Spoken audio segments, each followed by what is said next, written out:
C'est tout ce que le Seigneur veut de moi. Ouais. Et je crois que c'est important de le laisser faire à lui. Et que nous, on ne mette pas notre grain de sel. On va dire, c'est pas normal. Vous savez, des choses, dans nos vies, on dit, c'est pas normal. C'est pas normal. C'est pas normal. C'est pas normal. Pourquoi? Pourquoi? Je dis que Seigneur, des fois, il y a des pourquoi. C'est la vallée des pourquoi. Alors, ce matin, je ne veux pas que tu sois dans la vallée des pourquoi, parce que le Seigneur a les réponses pour toi ce matin. Ouais. Que Dieu soit béni. Donc, j'ai écrit un thème dans mon message. J'ai marqué « Surmonte ta crainte, l'Éternel est avec toi ». Mais il y a quelque chose en plus. Si tu obéis. Et la Bible dit l'obéissance, dit l'obéissance vaut mieux que tous les sacrifices. L'obéissance veut dire, ce que je comprends, c'est soumettre à une personne. Et nous, on ne se soumet pas simplement à une personne, mais on se soumet au Saint-Esprit, à la volonté de Dieu. Et on dit Amen à Dieu. Vous comprenez ce que je veux dire? Voilà, je vais rentrer dans le message. On va parler ce matin de Gédéon. Mais avant de parler de Gédéon, des fois, il y a des circonstances dans notre vie où on a des difficultés. Dieu nous appelle à être des Gédéons, pardon ce que je veux dire, mais être des vaillants. À pas hésiter, quand Dieu nous appelle, à pas hésiter. À dire Seigneur, mais aussi il y a des précisions. Seigneur, si c'est ta volonté, montre-moi, comme j'avais dit pour Rebecca, ça, ça et ça. Parce que Gédéon avait de la crainte dans son cœur. Et vous savez que Gédéon, on ne va pas rentrer dessus dans ça, mais je veux rentrer dans ça. Dieu me dit de parler comme ça. Dans Josué, que Dieu soit béni.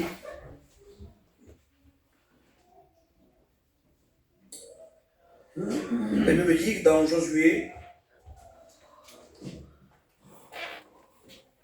serviteur de l'Éternel, l'Éternel dit à Josué, fils de Nun, serviteur de Moïse. Moïse, mon serviteur, est mort. Maintenant, lève-toi, passe sur le Jourdain, toi et tout ce peuple, pour entrer dans le pays que je donne aux enfants d'Israël. Tout le lieu que foulera la plante de votre pied, je vous le donne.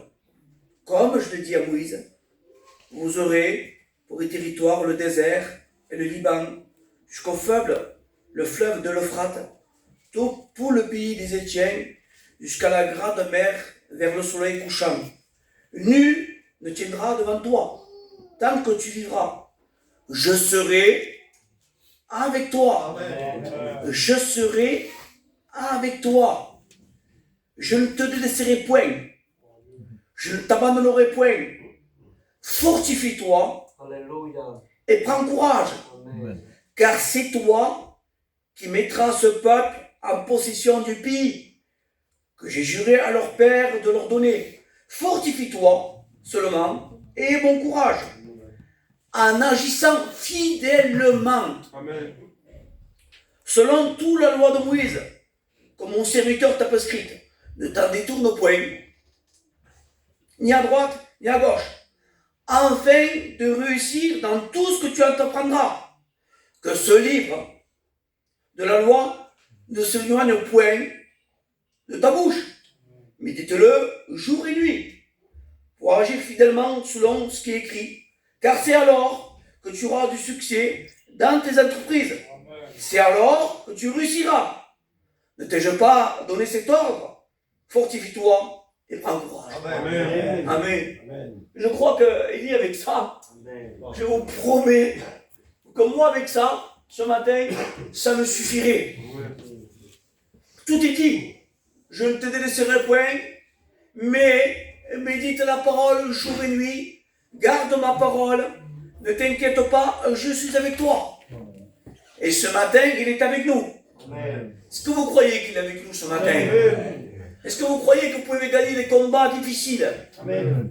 Oui. Parce qu'il est avec nous. Bien sûr qu'on passe par des moments difficiles, bien sûr. Ça t'arrive, moi aussi, les frères aussi, les sœurs moi aussi. Mais j'ai une confiance en moi. Dieu lui dit à Josué, comme j'étais avec Moïse, je serai avec toi. Moïse, eh bien, c'était, on pourrait dire, allez, son jeune Josué. Josué avait succédé à Moïse. Et à un temps, je rentre dans le message, il avait dit de faire très attention, de ne pas laisser rentrer n'importe quoi, de faire attention, de ne pas se prosterner devant des idoles, devant les Astartés, devant Moloch, devant le sacrifice d'enfants, enfin, de faire attention, de ne pas s'attacher à des idoles. Et aujourd'hui, alors tu vas dire, Patrick, moi je ne me prosterne pas devant des statues, je ne me prosterne pas devant telle chose, mais oui, mais il y a des choses que tu adores, que tu n'as pas encore brisées. Il y a des choses qu'on peut adorer, les frères. On peut se faire des idoles. Et Dieu nous dit de ne pas nous faire des idoles. Mais toi, tu te dis, mais moi, pardon pour ce que je veux dire, je prêche la Bible, moi. Mais il y a des fois des idoles dans nos vies. Des choses qui nous tiennent captifs. Et qui nous empêchent réellement d'être bénis, de l'adorer comme on doit l'adorer. Vous savez, je vais vous dire quelque chose. C'est dit, je suis un passionné, j'étais un passionné de foot. Rien là. C'est grave ça, hein. Et d'ailleurs, j'aurais dû faire une carrière, parce qu'à 16 ans, 17 ans, j'avais été demandé à Strasbourg pour passer pro. Et mon père n'a pas voulu. Merci Seigneur. Donc, mais je m'étais fait des idoles. C'est-à-dire que j'avais une équipe que j'aimais, et je supportais cette équipe, frère. Et je savais tous les noms de joueurs, à quelle place ils jouaient, et je pouvais faire même une composition d'équipe. Parce que je connaissais mieux que peut-être l'entraîneur. Mais Dieu m'avait dit, Patrick, un jour à un stade, j'étais chrétien. Qu'est-ce que tu fais là? Et pourtant, je suis allé dans les matchs. Et il m'a dit, qu'est-ce que tu fais là? Je dis, Seigneur, qu'est-ce que tu dis? Il me dit, regarde comment tu fais comme eux. Il dit, tu es en train d'adorer des joueurs de foot. C'est rien ça, il dit. C'est rien les frères, hein? Mais ça commençait à insulter. Ça commençait à faire la guerre à l'autre équipe. Des supporters qui se battaient dehors. Des insultes. Et il me disait, qu'est-ce que tu fais là, Patrick? Il dit, Seigneur, pardon. Pardon. Il y a des endroits où on ne doit pas aller. Ouais. Amen.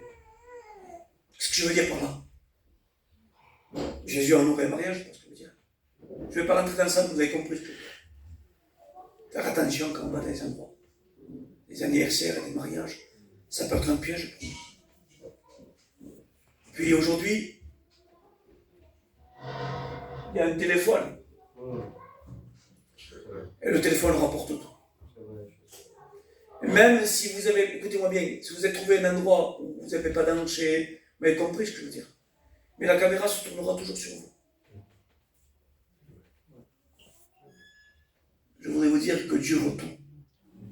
Et que le but de l'ennemi, c'est de tourner sur ton foyer et de faire du mal. Je ne suis pas dans le message, mais Dieu fait ce qu'il veut.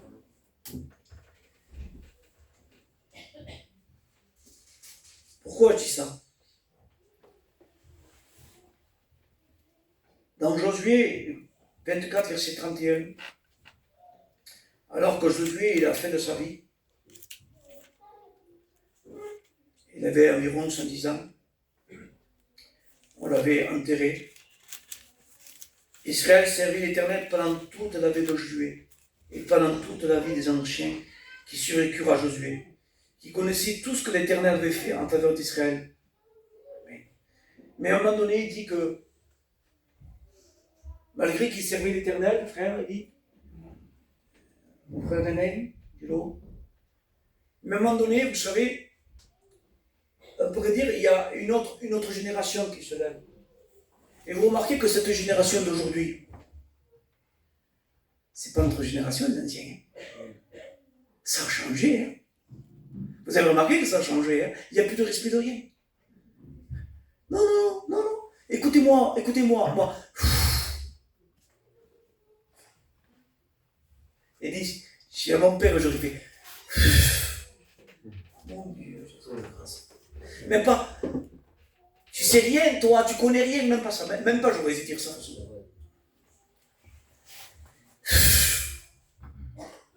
Le voulait beaucoup dire, pour dire autre chose.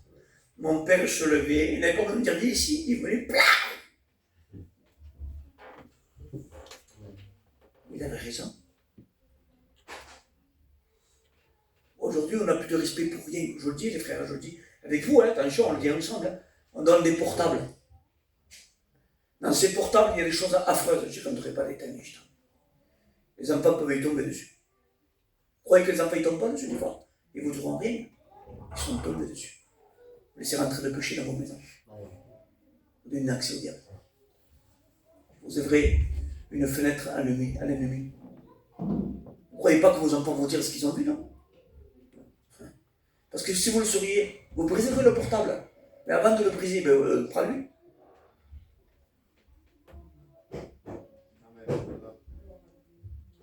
Les frères, je ne suis pas dans le message, écoutez. Je me laisse conduire par Dieu parce que j'ai le temps un peu. Vous savez, moi, il y en a qui sont des évangélistes, frère. Hein? C'est vrai ou pas? Et ça m'est difficile, moi, d'évangéliser pour peut-être prêcher le salut, la repentance. Je le fais, attention. Dieu m'aide. Dieu nous aidera dans tout ce que nous faisons. Même quand on n'arrive pas, Dieu est capable de nous aider. Quand on a un désir. Vous comprenez? S'il y a un désir dans vos cœurs, Dieu vous aidera dans ce que vous entreprendrez. Mais si c'est la volonté de Dieu. Moi, je dis, c'est pas que je préfère le culte, c'est que j'aime bien prêcher calmement. Amen. J'aime prêcher, c'est pas parce qu'on prêche fort, qu'on crie, qu'on entend. Dieu parle dans le silence, des fois. C'est vrai ou pas? Amen. Des fois, le silence vous dire beaucoup de choses. La dernière réunion, il y avait un silence. Il dit, Seigneur, tu es là. C'est pas dans le tumulte, des fois. Dans... Pardon, je dis pas qu'il ne faut pas parler la langue, les frères, attention. Dites pas ce que je n'ai pas dit, hein. Attention. Mais des fois, c'est pas parce que, vous savez, le diable s'est imité. Hein? Il dit, ce sont des faux prophètes, de faux pasteurs. C'est ça, les frères. Vous savez, j'ai fait l'école biblique avec mon frère. On a été bien enseigné. Donc celui qui ne veut pas être enseigné n'est pas parce qu'il ne veut pas, parce que la parole de Dieu est là.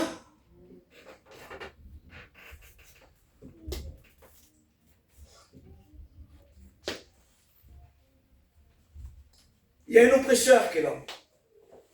Un ennemi. Quelqu'un qui veut vous faire du mal. Et on sait qui c'est.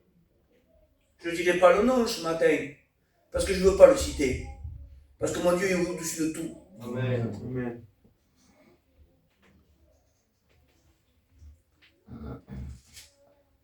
Juge 6, verset 1. C'était le temps des juges. Il y a eu des juges, hein. Je ne vais pas rentrer dans les détails, il y en a eu, je crois, Othniel, Déborah, enfin il y a eu des juges. Hein. Et puis là, ça passe par un jeune. Voilà, je ne le choisis pas, moi. Il dit, je ne le choisis pas. Les nains, je ne le choisis pas, Dieu le sait. Et Dieu, je ne le choisis pas, moi. C'est un petit gamin.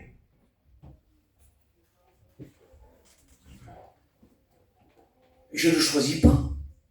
Je veux vous dire quelque chose avant de rentrer le message. Mon fils, il n'avait pas 9 ans ni 10 ans, il avait 6-7 ans. Alors il ne sait pas lire, et il ne sait pas trop écrire, Paulette. Parce qu'il avait des problèmes petits. Ah, c'est comme ça. Mais je sais une chose, par contre, Dieu lui a donné l'intelligence. C'est fou ça.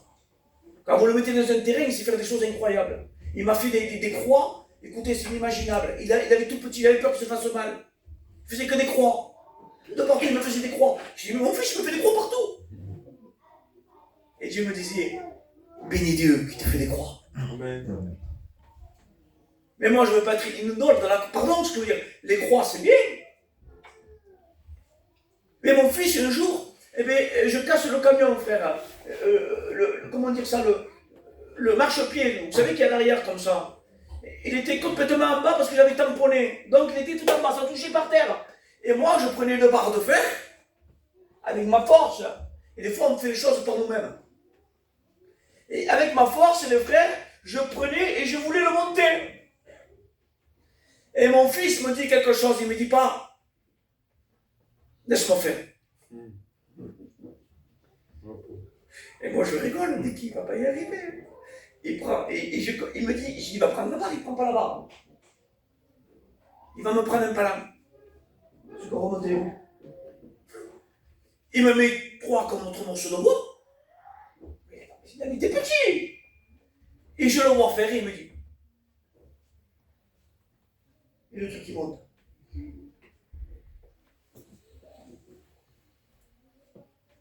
Et là j'ai compris.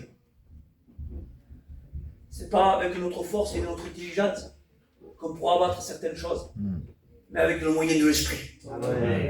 L'esprit de force. Dieu vous a donné un esprit de force. Je rends un message, moi. Je vais essayer de faire un cours pour ne pas être là. On va prier encore. Tu prenais les mains pour moi, s'il te plaît. Gédéon va être, vous allez voir, le jeune Gédéon va être juge en Israël. Juge 6. On va dans le message. Les enfants d'Israël firent ce qui déplaît à l'Éternel. Ah, on y est. Les enfants d'Israël firent ce qui déplaît à l'Éternel. Et l'Éternel les livra entre les mains de Madian pendant 7 ans. La main de Madian fut puissante contre Israël. Pour échapper à Madian, les enfants d'Israël se retiraient dans les ravins des montagnes fortifiées, dans des cavernes.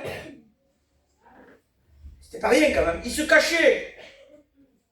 Et quand Israël avait semé, Madian montait à Amalek et les fils de l'Orient, et ils marchaient contre lui. Ils campaient en face de lui, détruisaient les productions du pays jusqu'à vers Gaza. Et ils ne laissaient en Israël ni vivre, ni brebis, ni bœuf, ni âne. Car ils montaient avec leurs troupeaux et leurs tentes. Ils arrivaient comme une tuile de sauterelles. Ils étaient innombrables, eux et leurs chameaux. Ils étaient innombrables. Ils venaient dans le pays pour le ravager. Et Israël fut très malheureux à cause de Madian. Et les enfants d'Israël criaient à l'Éternel. Et lorsque les enfants d'Israël criaient à l'Éternel au sujet de Madian, l'Éternel envoyait un prophète aux enfants d'Israël. Il dit, ainsi parle l'Éternel, le Dieu d'Israël. Je vous ai fait monter d'Égypte, il dit. Je vous ai délivré. J'ai fait pas mal de choses. Mais, voilà. Il dit, je vous ai délivré de la main des Égyptiens. Je les ai chassés devant vous. Et je vous ai donné leur pays. Je suis l'Éternel, votre Dieu. Ne vous craignez point les dieux amoréens dans le pays dans lequel vous habitez. Mais vous n'avez point écouté ma voix. C'est ça le problème. Le problème, c'est qu'ils ont désobéi. Le problème, c'est qu'ils n'ont pas écouté. Et maintenant, il se passe quelque chose.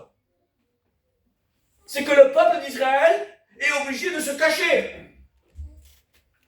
Le peuple d'Israël, quand il veut semer quelque chose, ils sont obligés de la cacher.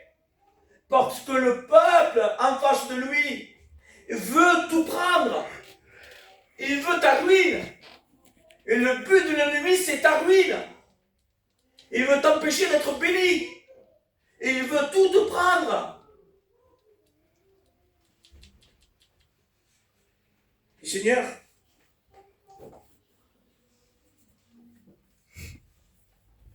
pendant 7 ans, vous savez, le peuple de Madian, c'était le petit-fils de Ketura, femme d'Abraham. C'était un peuple méchant, c'était les Madianites. Je ne vais pas rentrer dans ça. Mais c'était un peuple méchant. C'était, on pourrait dire, l'ennemi du peuple d'Israël. Et nous savons que nous avons un ennemi qui veut nous briser, nous faire du mal. Et des fois même, il y a des luttes et des combats dans notre chair. Vous avez remarqué? Des fois, pardon, mon frère, il y a des mandiens dans notre cœur. On la voit. Ah oui. Mais nous, on ne veut pas des mendiants dans nos cœurs. On veut être comme Gédéon. On va demander à Dieu, Seigneur, si tu es avec moi, montre-moi la preuve que je pourrai combattre. Ne partez pas sans les forces de Dieu. Ne portez pas sans que le Saint-Esprit vous dise, vas-y. Ne faites pas des choses sans que Dieu vous dise, faites-le. Ne prenez pas quelque chose sans que Dieu dit, prends-le. Il faut que ça vienne de Dieu, sinon ça ne tient pas. Amen.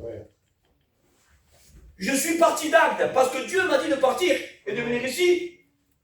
Parce que le Saint-Esprit me disait depuis 1 an et demi de venir ici, les frères. Et aujourd'hui, je suis ici, je suis heureux d'être avec vous. Amen. Mais je ne sais pas si dans 2 ans, Dieu me dit, pars Patrick encore, je partirai. Patrick reste en camping, je resterai en camping. Je resterai avec mon frère, peut-être, je ne sais pas. Mendiant veut dire conflit, dispute, lutte.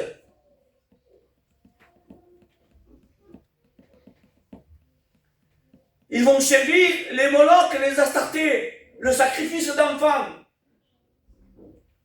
C'est ça, hein, frère, hein? Et c'est pas n'importe quoi. Astarté, c'est une déesse j'ai marqué de la guerre et de la fertilité.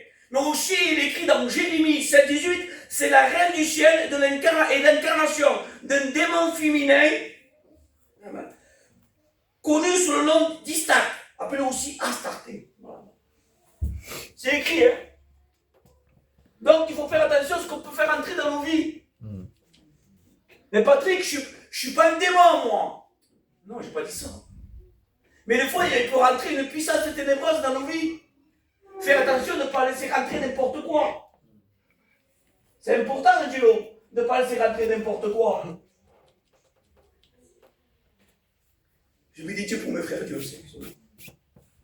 J'ai écouté Néné, j'ai écouté Angelo prêcher.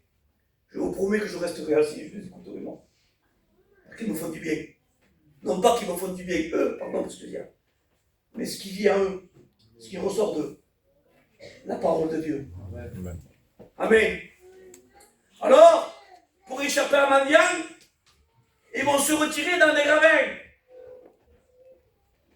Et quand Israël se met Madian, voler, ils prenaient. C'est ça, hein? Avec Amalek. Et Amalek, c'est le petit-fils d'Ésaü. C'est pas n'importe qui. On connaît qui est Ésaü. Ésaü. Vous connaissez l'histoire de Jacob, qui avait volé son droit d'aînesse à Ésaü. Et là, bien sûr, là, il y a un combat plus tard. Parce que tout ce qu'on fait, tôt ou tard, il y en a dit, mais vous savez, c'est pas parce que Dieu, bien sûr, nous a pardonné qu'il n'y a pas des conséquences plus tard, des fois. Des fois, les conséquences, ils sont toujours, hein. Attention. Dieu pardonne, mais des fois même que Dieu nous a pardonné, plus tard, il y a des conséquences.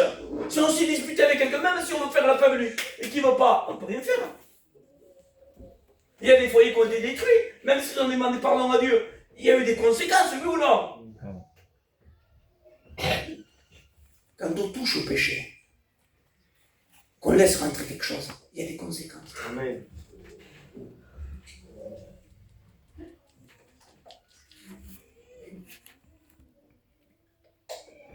C'est 11h23.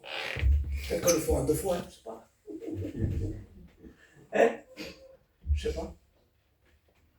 Ce matin, je voulais prêcher moi sur la consécration.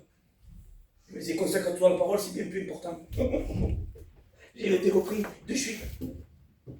C'est bien de se consacrer, mais tu mets de le vivre. Si on se consacre à Dieu, mais tu ne vis pas à Dieu. C'est pas normal. C'est pas normal.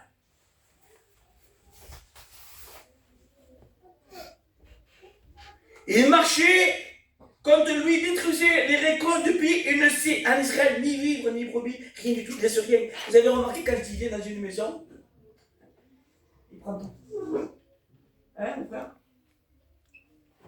Qu'est-ce qu'il vient faire le voleur? Il vient faire quoi, lui? Il vient voler, égorger, et quoi? Il dit aider.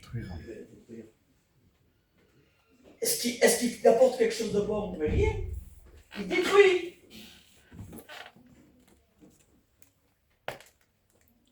J'ai marqué sur moi, il vole, il appauvrit le peuple de Dieu en le privant de son héritage. Il vole ta récolte avant qu'elle puisse être moissonnée. Avant que tu puisses être béni, déjà il veut te voler. Quelque chose, hein? Quand tu pries dans ta chambre, ça il ne peut pas te le voler. Amen. Quand tu passes du temps à Dieu pour l'État, il ne peut pas te le voler. Amen. Quand on passe du temps devant Dieu, mon frère, le diable n'est pas content de toi. C'est pour ça qu'après il y a des persécutions, c'est pour ça qu'après tu te sens mal, parce que le diable voit bien qu'il n'est pas fou, hein. Il reconnaît un chrétien, un serviteur de Dieu. Alors il te fait du mal, et il essaye de te faire du mal. C'est vrai, il dit. Hein, t'as remarqué? Donc frère, moi, souvent quand je passe du temps avec Dieu, je dis heureusement que c'est passé du temps, parce que sinon je ne serais pas surmonté ce problème.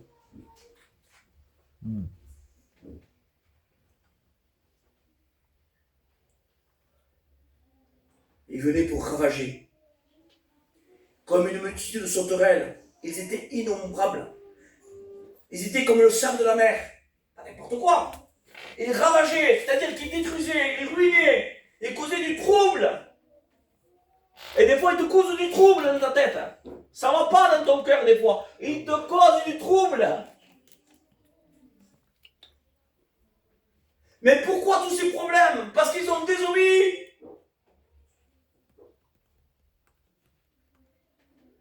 La Bible dit l'obéissance veut mieux que tous les sacrifices. L'apôtre Saint Paul est rentré dans des maisons et il faisait quoi? Il faisait un ravage, il prenait les hommes, les femmes, il les mettait en prison. Je crois que c'est écrit dans Acte 8, si je ne me trompe pas. C'est ça, il est écrit. Et il dit ceci dans le verset 10, vous n'avez point écouté ma voix. Puis l'ange de l'Éternel lui apparut Gédéon, qui veut dire celui qui abat. Celui qui taille, celui qui brise. Il n'y a que lui qui peut. Il n'y a que lui qui peut le faire. Il n'y a que le Seigneur qui peut abattre les choses qui sont dans nos vies. Les choses qui nous ennuient dans notre vie chrétienne. Il est capable de les briser ce matin. Amen. Les choses que tu ne peux pas, lui peut le faire. Amen. Amen. Les combats que tu as depuis des années et que tu essaies de t'en débarrasser, tu n'y arrives pas, Dieu est capable de le briser. Amen. Je ne croyais pas. Il y a des choses que Dieu dit, Seigneur, enlève-moi le j'arrive pas. Ça, les sœurs, vous n'êtes pas comme ça, vous aussi? Seigneur, retire-moi-le. À chaque fois que je veux, j'arrive pas. Ça revient. Le caractère, des fois. Hein? Ouais. Le caractère, des fois, les sœurs. Hein? Comme les frères aussi. Ah non, j'arrive pas. J'arrive pas, j'essaie de me retenir. C'est parti, ça y est. Dispute à la maison. Eh oui. Le mot de trop. Le mot fléché, le mot qui a jeté une flèche. Il y a des télévisions comme ça, les mots fléchés, non? Il y a des fois des mots, des paroles qui jettent des flèches. Et des fois, il y a des femmes qui disent j'aurais préféré que tu me foutes une gifle que la parole que tu m'as dit. C'est pas écrit ça, en fait. Ça m'est arrivé à moi, c'est pour ça que je vous le dis. Et ma femme, bien sûr que c'est une chrétienne, j'ai compris ce que veut dire, je ne vais pas y mettre une gifle à ma femme, je suis une chrétienne. Mais elle va dire Patrice, ce que tu m'as dit, tu m'as fait du mal. Et quand on veut faire du mal, on sait le faire, croyez-moi-le. Elle a dit ah oui. Comme un homme sait te dire aussi pareil, c'est de faire du mal. Et je ne vais pas rentrer dans les détails. Voilà, mais aujourd'hui.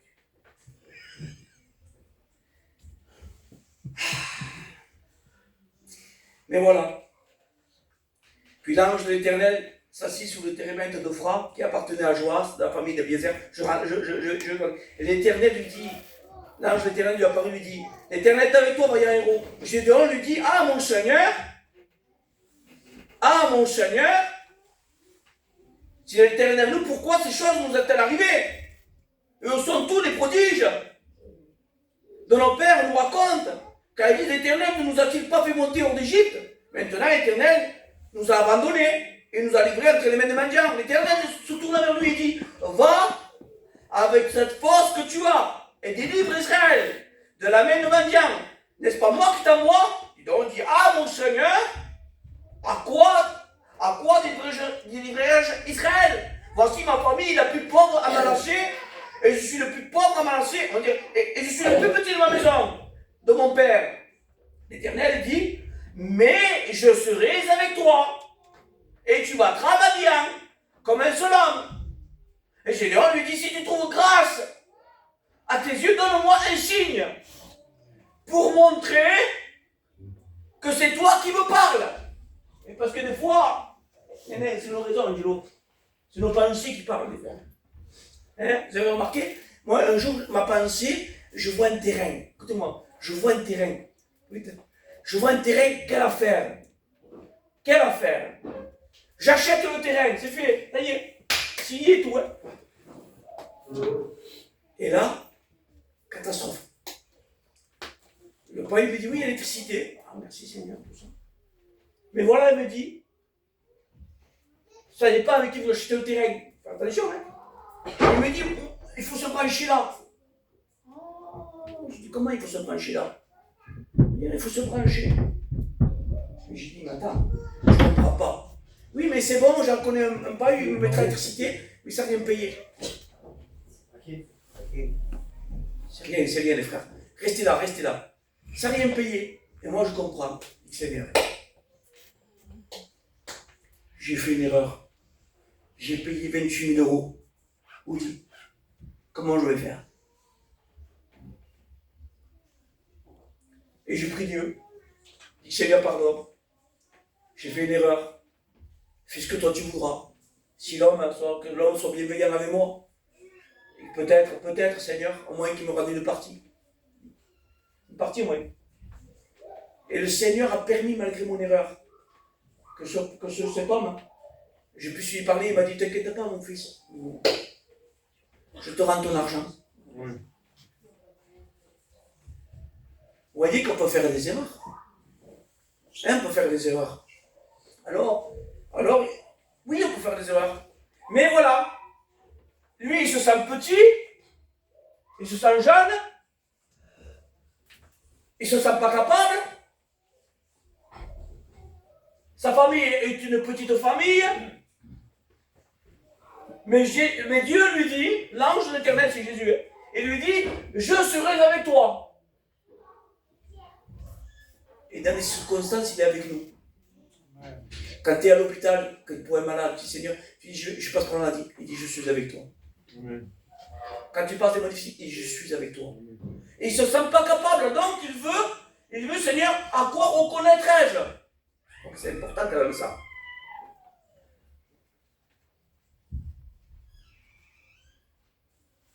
Alors, je ne vais pas rentrer dans les détails parce que j'ai trop à dire, mais je vais juste dire ce texte parce que je lui dis l'autre avant, il montre des exemples où Dieu sera avec lui. Alors, dans verset 36 de 6, Géant dit à Dieu, si tu veux délivrer Israël par ma main, comme tu l'as dit, voici je vais mettre une toison de laine dans l'air. Si la toison seule se couvre de rosée et que tout le terrain reste sec, je connaîtrai que tu délivreras Israël par ma main, comme tu l'as dit. Il arriva ainsi le jour suivant, il se leva de bon matin, pressa la toison et en fit sortir la rosée, qui donna de l'eau en pleine coupe. J'ai dit à Dieu encore, que ta colère ne s'affirme point contre moi. Et je ne parlerai plus que cette fois. Je voudrais seulement faire encore une preuve avec la toison. Que la toison seule reste sèche et que tout le terrain soit couvert de rosée. Et Dieu fit ce que Gédéon avait dit. Donc il veut une preuve. Et par 2 fois, il change la chose impossible, les frères.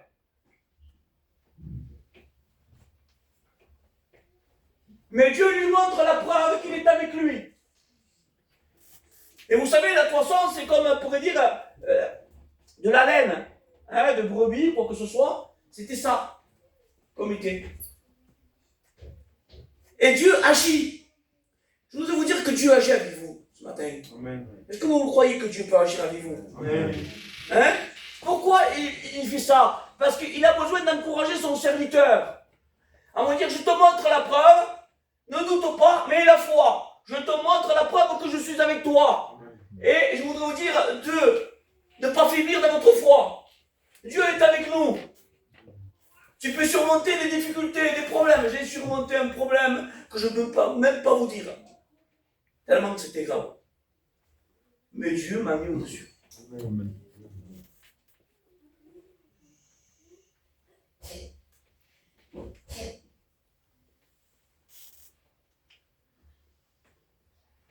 Alors Gédéon et tout le peuple qui était avec lui se levèrent du matin, campèrent près de la source des Rhodes. Et là, il voit le monde, il dit, et quand tu vois, écoutez-moi, moi je suis tout seul là, les frères, il n'y a pas beaucoup à aller. Lui, et lui, 3. Ils viennent devant moi et ils viennent m'encercler. J'ai peur. Il dit, non, lui 3 costaud. Mais là, le but de l'ennemi, c'est de te faire peur. Et Hérode veut dire ceci. Pour quoi quand même, hein? Hérode veut dire l'œil de la terreur. La peur avait, on pourrait dire, était sur l'armée qui avait peur devant le nombre qu'il y avait. Et des fois, il y a tellement de problèmes qu'on a peur. La terreur avait pris les soldats, l'armée d'Israël, devant le monde qu'il y avait.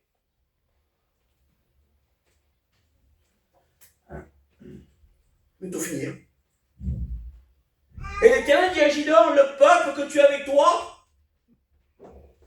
est trop nombreux.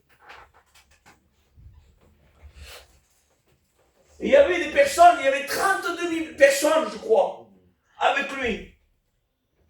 Mais eux, ils étaient plus de 130, je ne sais pas combien de mille personnes. C'était incalculable, tellement il y avait du monde. Je ne dirais pas le chiffre, mais plus de 100 000, un truc de fou. On ne peut pas combattre, parce qu'il dit qu'ils étaient comme le sable de la mer. On va raconter de faire ça. Seigneur, comment il va faire? Comment il va s'en sortir? Alors, l'Éternel dit à Gédéon, le peuple que tu as avec toi est trop nombreux pour que je livre Madian. Ils sont trop. Moi, je dirais qu'ils sont pas assez. Dis donc ceci au peuple, que celui qui est craintif et qui a peur s'en retourne et s'éloigne de la montagne de Galade. C'est-à-dire que le peuple avait peur. Et quand le peuple a peur, Dieu veut des courageux. Dieu veut des hommes forts qui s'appuient sur la parole de Dieu. Et dit qu'ils retournent. Et ce jour-là, il dit que 22 000 personnes vont retourner chez eux. Parce que la terreur devant le nombre de personnes et de gens qu'il y avait, ils avaient peur. Et ils retournent chez eux. Alors il n'y avait que 10 000 personnes. Et Dieu va dire encore quelque chose. J'ai bientôt fini, 5 minutes. Hein. Le peuple est encore trop nombreux. Fais-les descendre vers l'eau. J'ai bientôt fini. Hein. Et l'Éternel dit à Gédéon, tous qui laperont l'eau avec la langue comme lappe le chien, tu les sépareras de tous ceux qui se mettent à genoux pour boire. Ceux qui laperont l'eau en le portant à la bouche avec leurs mains furent au nombre de 300 hommes. Et tout le reste du peuple se mit à genoux pour boire. Et l'Éternel dit à Gédéon, c'est par ces 300 hommes qui ont la paix que je vous sauverai et que le reste du peuple s'en aille, chacun chez soi. L'Éternel dit à Gédéon, pendant la nuit, lève-toi et descends au camp, car je les ai livrés entre tes mains. Il n'y avait pas de perte de temps. Il y en a qui perdent du temps. Et quand on perd du temps, quand on se penche un peu trop à nos problèmes, on ne voit pas l'ennemi en face. Et à combien on a besoin de regarder à Dieu? Amen. Se tourner vers lui, la source d'eau vive. Il dit que Seigneur, j'ai besoin de toi. Mes regards sont portés sur toi et non plus là. Le trouble va envahir le peuple. Et il n'en reste que 300 sur 32 000. Ça fait pas beaucoup ça. 10%. Non. Sur 32 000, ça fait 3 000 non. 10%. Hein? C'est ça. Pas beaucoup. Devant tant de personnes.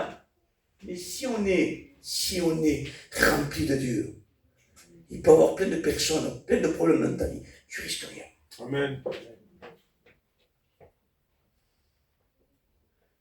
Tiens, il dit, lève-toi, descends au camp. Je les livre entre tes mains. Si tu crains, descends avec Pura. Mais Pura, c'était qui, il dit? Tu le sais, toi. C'était celui qui tenait quoi? Ses armes. Et celui qui détient nos armes, c'est qui? Bien sûr que c'est Dieu, mais c'est nous aussi. Il dit, nos armes sont spirituelles. On doit prier. Et il avait un homme qui était avec lui, qui avait des armes. Et Pura était là. C'était son porteur d'armes. Ça veut dire un feu, un tas de bois qui flambe, un feu ardent. Et à combien on a besoin de ce feu ardent? On a besoin d'être rempli de Dieu. J'ai fini, hein. Il dit, tes mains sont fortifiées, descends jusqu'au camp. C'est pas rien, j'ai fini. Hein. C'est pas rien. Gédéon arrive, j'ai fini, dernière page. Et voici un homme raconte à son camarade un songe. Il dit, j'ai eu un songe, et voici un gâteau de pain d'orge roulé dans le camp des mendiants. Il est venu heurter jusqu'à la tente, elle est tombée, et il l'a retournée sans dessus et dessous. Elle a été renversée. Son camarade répondit, et dit, ce n'est pas autre chose que l'épée de Gédéon, fils de Joas, homme d'Israël. Mendiant et tout le camp, lorsque Gédéon va entendre cela, ce songe et son explication, il se prosterne, revient au camp et dit, Israël, dit, levez-vous, car l'Éternel a livré entre nos mains le camp de Mendiant. Rien quand même. Et il va diviser en 3 corps, 100 hommes, on pourrait dire, d'un côté et de l'autre. Il leur remit à tous des trompettes. Ça vous rappelle pas quelque chose, les frères, les trompettes? Il dit, je crois que c'est dans le 4, verset 16, non? Au son de la trompette, il y a un son qui va retentir bientôt. Et ce son de la trompette, on peut dire ceci, c'était pour rassembler le peuple, mais aussi pour avertir de danger.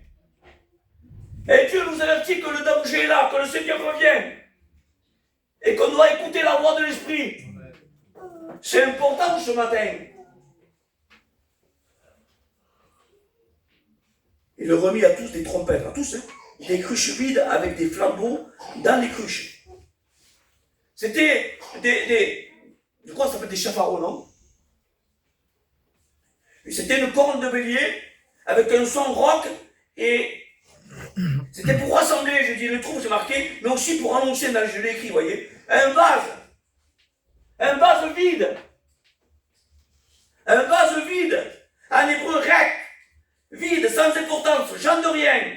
Or, ce n'est pas ainsi que Gédéon se considérait.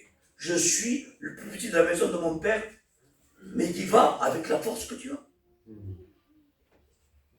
Le vase, c'est le symbole, on pourrait dire, de nous, les humains. On a besoin d'être remplis par Dieu.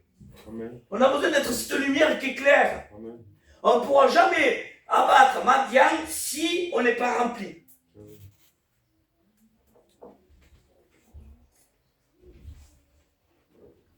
Et là, bien sûr, quand ils vont combattre, quand ils vont entendre tout cela, la Bible dit qu'ils vont s'entretuer entre eux. Est-ce que c'est eux qui ont combattu les 300 hommes entre moi et eux? Il n'y avait pas grand-chose. Hein. Dieu est capable d'abattre, de briser, de tailler. Gédéon veut dire tailler, briser. Capable de briser des choses dans nos vies. Qu'est-ce que je veux dire par là? Ce matin, j'ai fini. Bizarre ce que je dis. Je ne suis pas grand-chose, doute. Seigneur, si tu es avec moi, montre-moi que cette situation soit comme ça, comme ça. Et il va là-bas, et en plus, il écoute des soldats qui sont en train de révéler le songe qu'ils étaient en train d'expliquer. Il dit, ah, l'Éternel. Même Dieu a permis qu'il aille là-bas. Sûrement, il y avait un camp, mon frère. Hein. Sûrement, il y avait 2 soldats, là, 2 soldats qui étaient là. Ils parlent l'un à l'autre. Et Dieu permet à Gédéon qu'il écoute. Des fois, Dieu permet qu'on écoute un frère. Ou une sœur, pourquoi pas. Le mot de Dieu, des fois, me fait du bien, moi. Ce matin, je voudrais te dire quelque chose. Sûrement toute ta crainte. Dieu est avec toi. Dans tous les problèmes que tu as eu et qu'il va y avoir. Le Seigneur est capable de les briser. À la croix, il a vaincu. Moi, je pourrais dire qu'il a brisé toute autorité. Il a triomphé. Amen. Mais comment? Comment il a triomphé? En se donnant, moi je dis ça, moi je dis comme ça, en se donnant à la croix, il s'est livré pour nous. Il est mort, bien plus, il est ressuscité. Et il s'est montré. Et il se montre à toi ce matin encore. Tu auras des problèmes. Réfléchis bien quand tu auras des problèmes. Dis-toi que Mendiant veut te faire du mal. Mais que en toi il y a un Gédéon. On prie le Seigneur. Prie, s'il te plaît.